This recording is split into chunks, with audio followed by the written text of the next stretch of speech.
2010. The day started like any other day, except I was started in the battalion Chief 4 car at the time, and I got relieved by an overtime chief, and so I went back to Rescue 9. And kind of why I'm telling this part of the story is because the person I relieved was using the lapel mic on the radio. I normally don't use the lapel mic. I just don't feel comfortable with it, and that's probably because I just haven't had enough experience with it, trained on it. But I thought, you know what, I'm going to try it today. Since it was already on the radio, and I'll tell you why I'm telling you that. I'll tell you more about that a little bit later, why that's important. But we went out for lunch, catching some lunch, and first alarm assignment came in, and it was for fire over Northeast. It was Engine 11, Rescue 9, and Ladder 7 was in service. Ladder 3 also came. I believe Engine 19 was second in engine. But we first got there, we pulled past the house, and I got to look at when I first saw a 3-story, I saw that front gable window. Mm-hmm. So that, right away I'm thinking, okay, this has got a walk-up attic. I expected there to be stairs that went up there, not like a scuttle hole. And we pulled past, and I got to look at the Bravo side. I looked at the roof, and I saw the vents, the regular pop vents. I think there was 4 of them along that ridge. Each one of them was showing some smoke. Mm-hmm. I think I included that in my size up. I believe my size up was something like that, smoke showing from 3-story building. We'll be laying a tank line, checking as to where. So I told my crew, start getting the line ready, and I'm gonna do a 360. So I looked down that Bravo side, noticed those vents had smoke showing. I started walking around the front of the building, and I wanted to get to the rear. Mm-hmm. I did notice some people across the street that were watching. Maybe they're the ones that called it in. I said, hey, you seen anybody in here? Anybody home? Do you know? Nobody knew. They yelled back, no. Mm-hmm. I was trying to get an indication, had somebody been in there and left, and maybe that was one of them. Mm-hmm. Was there a significant volume of smoke when you pulled up? It looked like just not black, thick, just kind of under normal pressure, just flowing out of the vents. Okay. So I'm thinking, okay, I got possible basement fire, possible 3rd floor fire. All companies on 17th, evacuate the building.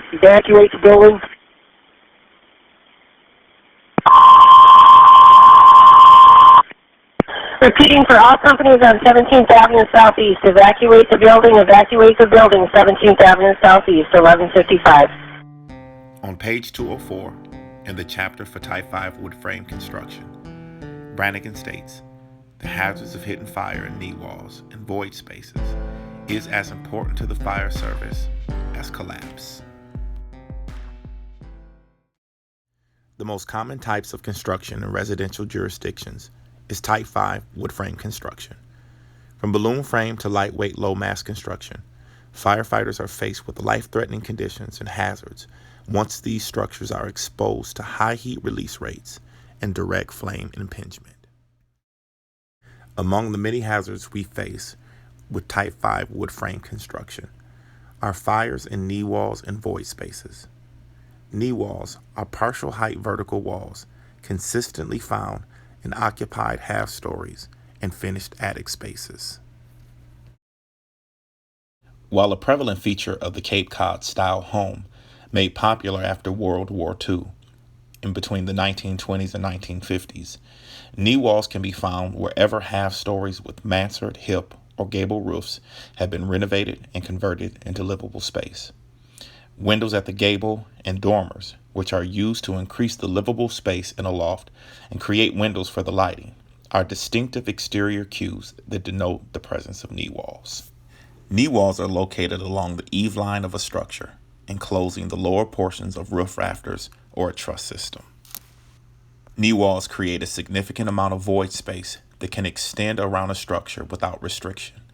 Used for storage space, together with insulation, they can contain a heavy fuel load. We pulled past the house, and I got to look at when I first saw a 3-story, I saw that front gable window.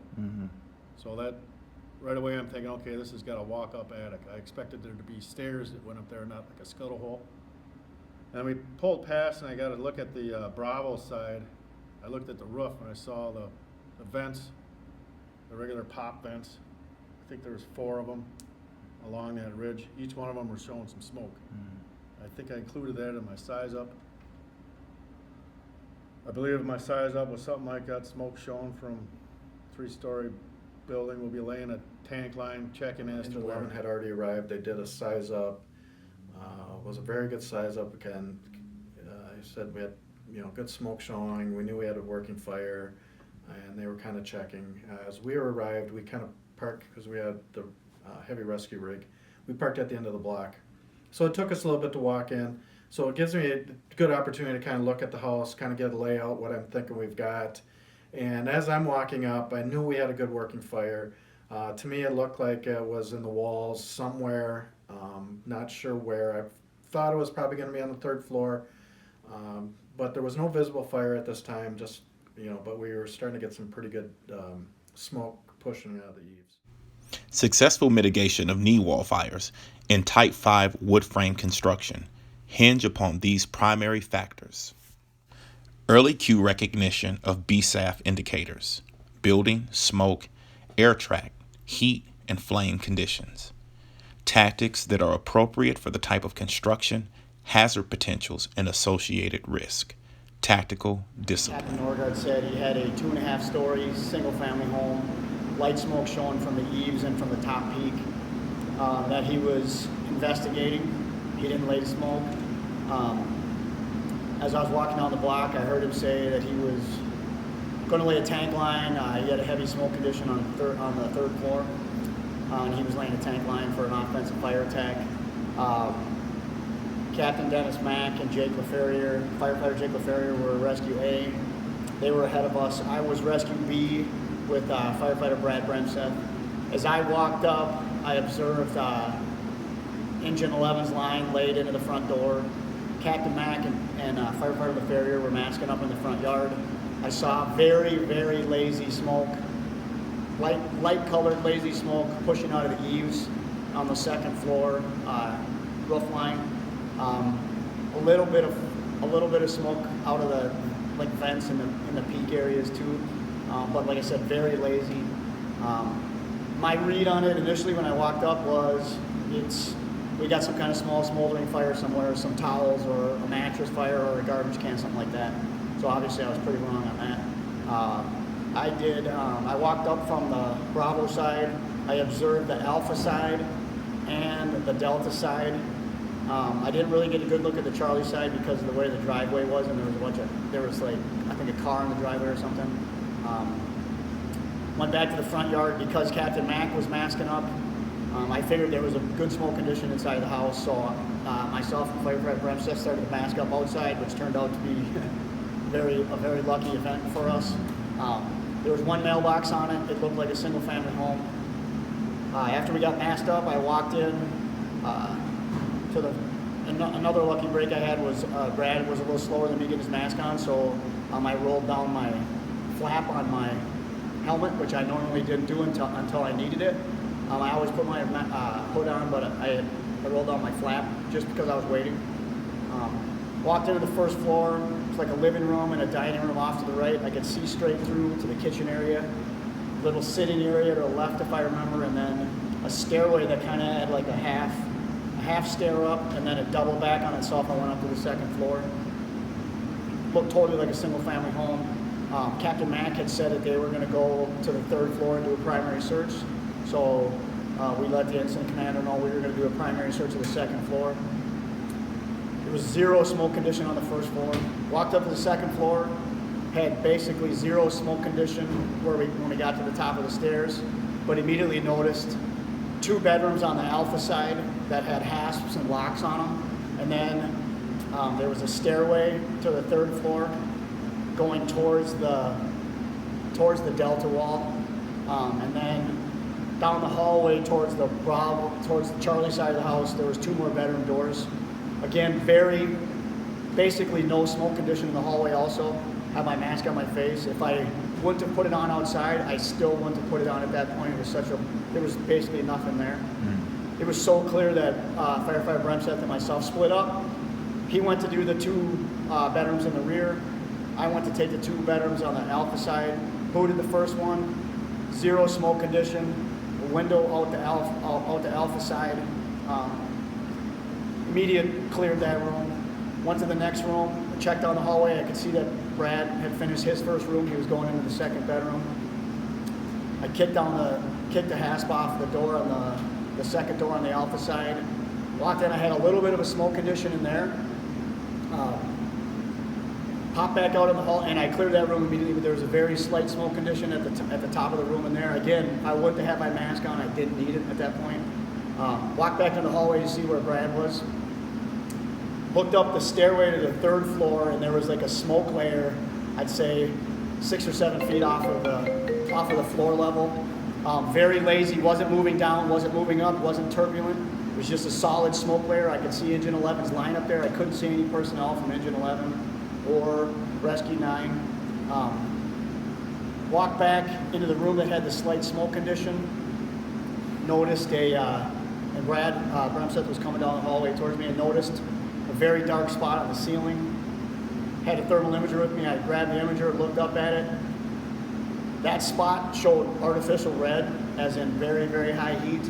And then I noticed running what would be along the delta wall, right up against the wall, there was like I'd say, I would guessing, but I'd say about a 4-foot section of white from wall to wall along the delta sidewall. I thought I was looking at a floor joist space from the 3rd floor. Looking back on it now, I was obviously looking up into the knee wall space, but didn't put 2 and 2 together at the time. As I looked up took my imager back down, looked up, and the black spot was growing. I could literally watch it growing visibly bigger. Called Brad in the room, took my ceiling hook to touch the black spot, and it was just like ashes. There was nothing there. There was basically no sheetrock left. Touched it and it fell. Ended up with a hole probably a little bit bigger than a soup can, almost exactly round. Just like ashes, nothing there, not pulling, not poking, just barely touched it. It was like, I would describe it not as like flames, like moving flames, but like pure orange, like when you look at a campfire, like a wooden campfire, like at a cabin or something, that orange you see at the bottom of the fire, it was that orange.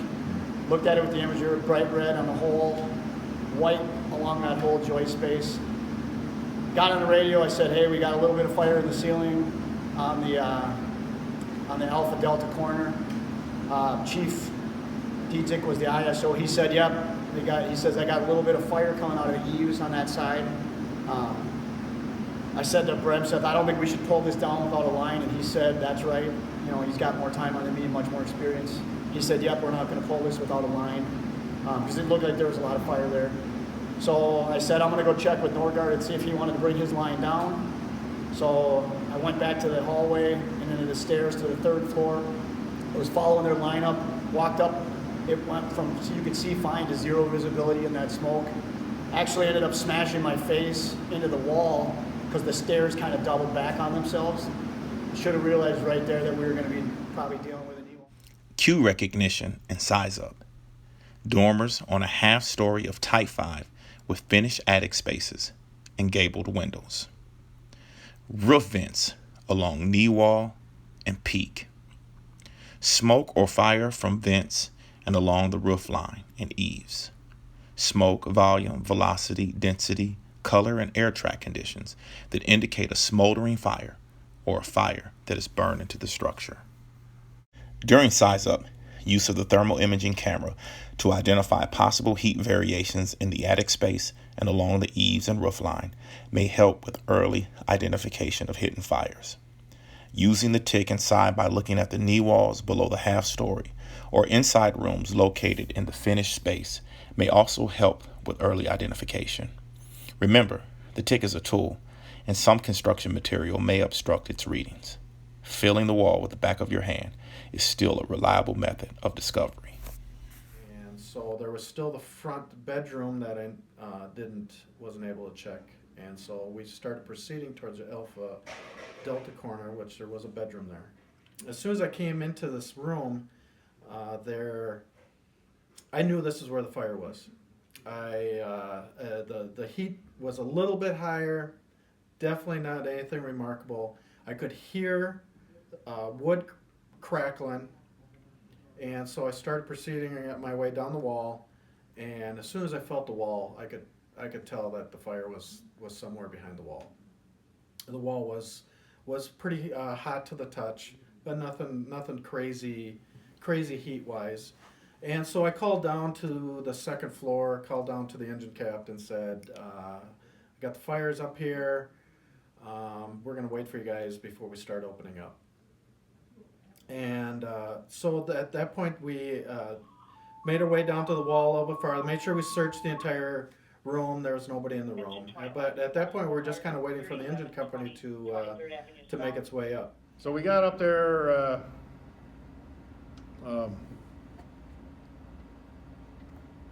we got to the top of the stairs, but the line ran out of hose. So I told Faircloth, hey, I got to go pull some hose. I think Mac had told him, just stay right there. Those guys were doing a primary search. Turns out there was a bathroom and maybe 3 bedrooms up there. And so by the time I went down to the front porch, I had to go all the way outside. I think the line must have hooked around that stairwell and just kind of got stuck. We couldn't advance past the top of those stairs, so I needed more line. So I went, got more line. By the time I got back up there, Mac and Fu were ahead of us, and I could hear him banging around. I could hear him, doing basic truck work. I think they had to force a couple of doors in those rooms. They were doing a primary search. Right. And I was expected at any minute, hey, the fire's over here, bring your line. Right. So I didn't really, and my feeling was I could hear them, they were close. I didn't want to pile in there and get in their way. At this point, I was just going to rely on the truck guys to find the fire, Right. and then we'd advance the line and snuff it. At that point, we were masked up. Faircloth was ahead of me. There was another scissors where there was like 4 steps. He was at the top of the steps, and I was down below a couple of steps. From there, I wasn't feeling any heat at all. Right. I wasn't rattled. I felt like we were on our game. That's right. I felt like I had a good idea of where we had a fire and that we were going to be getting it any second. Right. When I made my way to the wall, there was actually just a mattress on the floor. It wasn't a bed with a frame. It was just a mattress on the floor. But I thought that was kind of the hottest area in the room, so I was kneeling on the mattress at the time. So my balance was just a little bit off. But I was telling Jake just to calm down. Don't take out the window yet. Don't start opening up the wall until we were sure that the engine company was up here. So kind of as at that time, I had a little bit of time to think about the conditions I was in. So at that point, I stood up, and the only thing I was kind of worried about at that time is just because we had so much smoke in the room was possibility of a flashover. And so I took my glove off. I felt above my head as far as up to the ceiling as I could feel. Once again, I thought the conditions we were at nothing was remarkable. The heat in the room was not that great, so I felt very safe at that point that the possibility of a flashover was not going to happen. I knew that probably once we did open up this wall that we'd probably have some fire that would flame out. That's kind of been the normal on other fires, several fires that I've had this way, and so that's why we're waiting for the engine company. So as soon as they got up to the top where I heard them at the top of the stairs, I decided I was going to breach the wall. And so I took one swing with my axe. Like I said, I was kneeling on this mattress. I was a little off balance, and I hit a stud my first swing. And so I moved over just a little bit, and I took another swing, and the next thing I know, I ended up waking up on A my backdraft back. happened. So I didn't get a chance to talk to Mac. I wanted to communicate to the chief. I turned, was attempted to make another communication when I heard this loud, almost like a train sound, a loud whistle. And I'd never been in this type of situation. I was trying to figure out what that was. Well, then I felt a rush of air, and my helmet got knocked off, and I saw it fly down on the bottom of the stairs, and I felt like I was almost pushed, and then I realized I could feel and see flames going past me, almost like a torch. And so that's when I realized something happened. Outside, A, B corner of the house, masking up to go in when some smoke that was coming out of the A, D corner sucked back into the cockloft area. There was a large explosion. It seemed to me like the roof of the house lifted off the rest of it, maybe 6 inches. And within 30 seconds, there was heavy smoke billowing out the A side window, and then heavy fire following that. Yeah, it seemed to happen really quickly, and conditions went from what seemed like not a big deal to All of a sudden, I heard a really, really loud whistling noise. It sounded like a jet engine. Just like, and then out of that hole, a stream of fire shot straight down out of the hole, hit a computer desk, and kind of went between Bremseth and I. And I remember thinking, wow, that's cool. I'd never seen anything like that before. It was kind of almost to the point where I was going to be like, ah, did you see that? And as it was kind of going between us, I kind of backed out towards the hallway. And then I heard the noise, the same noise, but really loud. And I was kind of standing in front of the stairway at that point, where going up to the 3rd floor. And as I looked up, all I saw was fire, wall to wall, floor to ceiling, coming down at a tremendous speed and pressure. And I was sort of lined up with the stairs from the 1st floor to the 2nd floor were offset a little bit, but I was kind of standing between the difference. The fire, and almost like a wind, came down, caught me, lifted me off my feet. Didn't just shove me down the stairs, it literally lifted me off my feet. And I landed on the landing between the 2nd and the 1st floor. Thought we had gotten flashed over. As I got my wits back about me, realized I still had all my gear on. I felt okay. Kind of ran up the stairs, that half landing, to the 2nd floor again, expecting to see fire blowing out of that door from the 3rd floor. And I knew we had 4 guys up there. All of a sudden, all I saw was pretty good black smoke pushing out of there, but no fire. Still kind of in my mind, it was a flashover. Captain Norgard and Firefighter Faircloth were kind of piled up towards the bottom of the stairs from the 3rd floor to the 2nd, and their line was kind of going on its own. I peeked into the bedroom to see if my partner was okay. He was just kind of sitting there with wide eyes. Next thing I know, I ended up waking up on my back, and there was a complete violent atmosphere happening around me. I was really disorganized, disorganized. I didn't know what happened. I was like I said, I don't remember flying through the air. I don't remember anything coming up into my face. The last thing I remember was I took a swing with my axe. Next thing I know, I was waking up on my back. I kind of scrambled up onto my knees. I could hear Jake at this point. I knew that he was in trouble. He was, making noises where I knew that he was probably in a bit of pain right here. But what was really confusing me at the time was that how far away his voice was. Because previous to that, he was right next to me, because we were talking to each other.